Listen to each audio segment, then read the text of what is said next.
Hello everyone and welcome to a new lesson. I am very happy to tell you that we have finished Project 1. Project 1 talked about racism, talked about the black people, it talked about some of the very famous people who have changed the lives of many black people, and they have impacted and influenced many people's lives, especially the black ones, because now they have rights, they have freedom, and they are not slaves anymore, and they are considered equal to whites. For our new project, the new title for this project is The Roman Empire.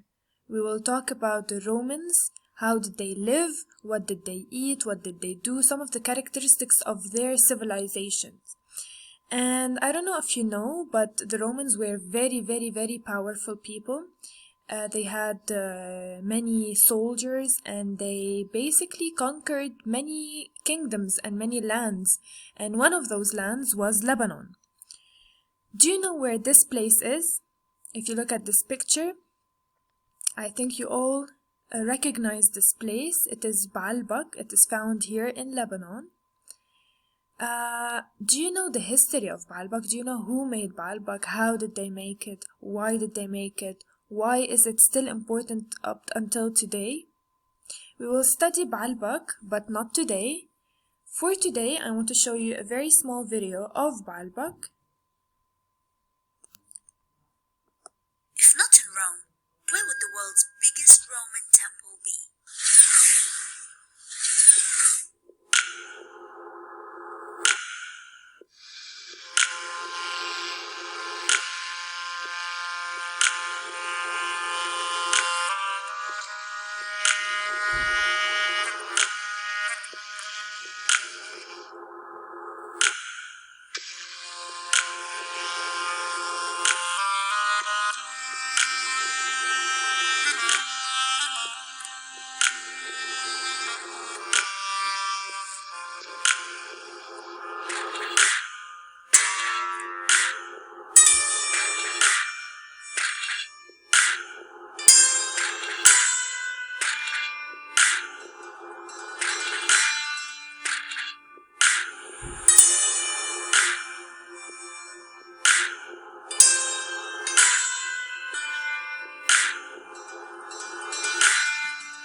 So this is just an introduction to our new project.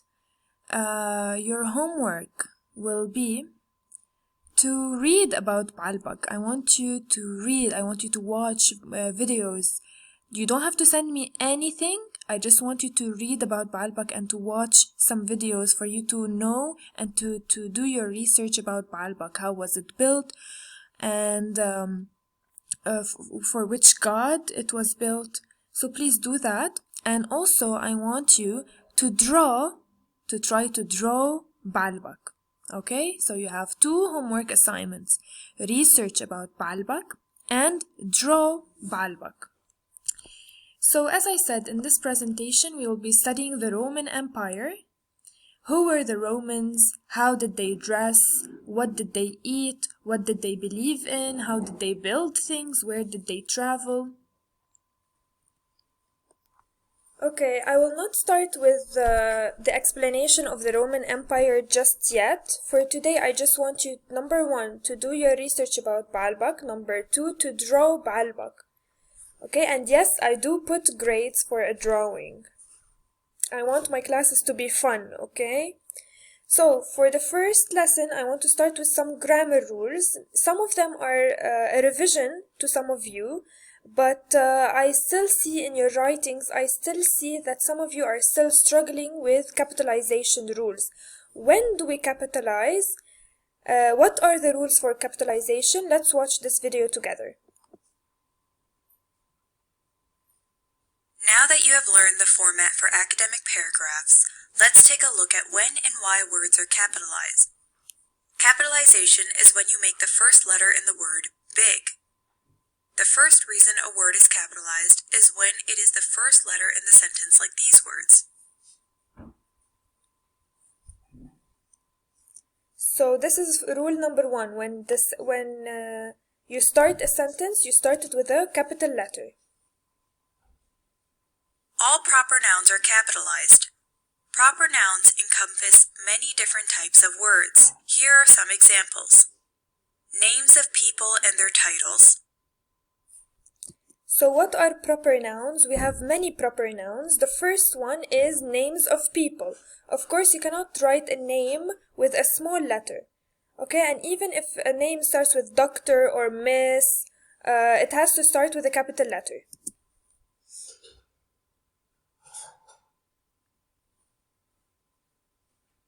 Names of specific places. Places as well start with a capital letter. New York City, every single letter Names of of groups that of word. people, religions, ethnicity, nationalities. Okay, groups of people, how do we categorize people? Jewish, Lebanese, Syrians, Muslims, Christians. Okay, they are all capitalized. Geographic regions on a map. Of course, continents, countries. Names of days, months, and holidays. The months and the days of the week, the holidays. Names of organizations like government agencies, businesses, schools, and sports teams. Of course, we write the name of a school in capital letters, banks. Names of school subjects with class number. Okay, subjects that you learn at school, English, social studies, Arabic, are capitalized. Names of books, movies, magazines, newspapers, TV shows, songs, etc.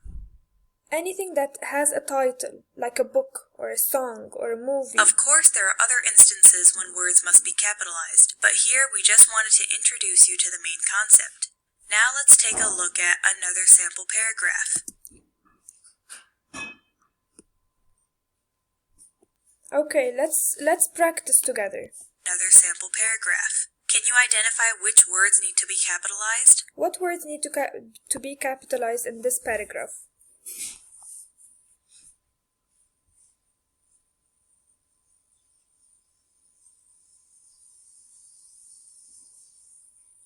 Okay, look at it. Read it. So, we have the name of the person, the subject, the month, the title here, my favorite season, is already capitalized. My is capitalized because it's in the beginning of a sentence. Wait, let me just go back a bit. So, the title here is already capitalized. My, we start a sentence. Midwest America, it's a continent or an area. Name, university, a holiday, the proper name, the month, a book title, and now we fix it. Your homework for capitalization will be this paper. You have it with you. Okay, in part 1 you have to circle the words that should be capitalized. Just like we did now in the video, you have to circle the words that need to be capitalized and are written in a wrong way. Part 2 is you have to write a sentence. Okay, you have to write a sentence including what they tell you here. For example, a title of a book or television show, a name, a day of the week, etc. So these are 2 parts of this assignment. Next. The next thing that I want to cover is compound subjects and predicates. We know what is a subject, we know what is a predicate. What is the meaning of compound subjects and predicates? Let's watch the video together. Compound subjects and predicates. The subject names the person or thing the sentence is about. The predicate tells what the subject is or does. Sometimes there are two or more subjects with the same predicate. We call them a compound subject. Compound subjects are usually joined by and or. The dog and cat are both on the couch. Dog and cat are both subjects, and they're joined by the conjunction and. Either Gideon or Ira will show you your room. Gideon and Ira are both subjects, and they're joined with or. Okay. So what is a subject in a sentence? A subject is the part of the sentence that tells you who is the sentence about. Who.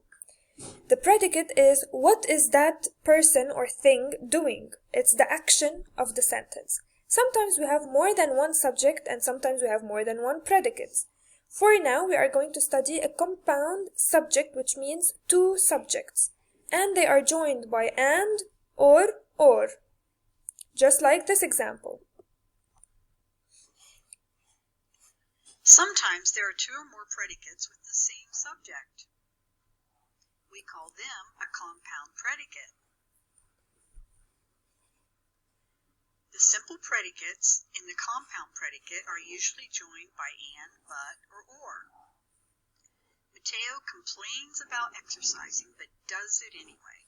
The verbs in that sentence are complains and does, and they're joined with but. Isabel drove to town and brought back supper. Drove and brought are simple predicates, and they're joined with and. Okay, so what is this compound predicate? It's simply two verbs in a sentence. So when you are asked to look for the compound predicate, you go and search for the verbs. Mateo is the name, complains about exercising but does it anyway. The verb here is does and complains. When we have two verbs in a sentence for one subject, okay, it is a compound predicate. And they are joined by and, but, or. They're simple predicates, but together they are a compound predicate. Now it is your turn. Show what you learned by completing the Google form. Okay, forget about that. Your next homework will be this page. You already have it with you. Okay? It says, underline the subjects and circle the predicates. On the line below, write whether the sentence has a compound subject or a compound predicate, or it can even have both. How can it have both if it has two subjects and two predicates? I can do the first one with you. James mowed lawns and delivered papers over the summer. Where is the subject? James. Do we have more than one subject? No, we don't. Where are our verbs? We have mowed and we have delivered. Let me take this one out. Oh, how do we take it out? Okay. So we have two verbs. We have mowed and we have delivered. When we have two subjects and they are joined by and, okay? So we have a compound predicate. So this is what you have to do for this worksheet. So for your homework tomorrow, you have capitalization worksheet, you have the subject predicate worksheet, and you have Balbak to research and to draw it. See you tomorrow.